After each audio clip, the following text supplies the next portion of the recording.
Laki ng ano ko, ng relo ko. Ang laki-laki, ang sobrang laki, mas malaki pa yung number sa yung nails ko. Oh? Oh. Oh, yeah, daw sabi ni Panyang. Oh. Oh, yan Partida, na. mas malaki pa po yan sa ano, kamay ko. Ano yung partida? Oh, gamitin mo na sa store niya. Sige. May partida pa si Kuya Nako. Ayan. Oh! Oh, gamitin mo na. Asan ang ano niyan? Nakadikit ba yan sa kamay? Hindi. O, tingnan mo si Ading mo, oh. 9:06 na pala eh. Tingnan mo si Ading, oh. Bebe. Sobrang laki ba?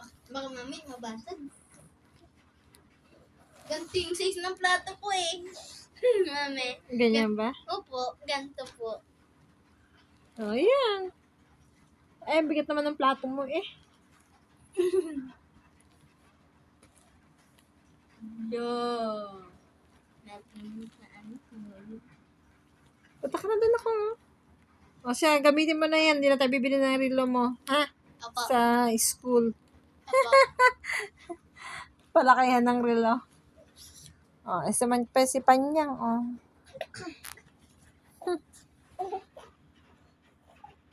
Oh, Laki ng relo ko. hanapan mo na ng tali yan. Ilagay mo sa braso mo. Mamaya. Paano mamaya? Ay, bukas na lang. Gabi na eh. Ngayon na. Suot mo habang natutulog ka.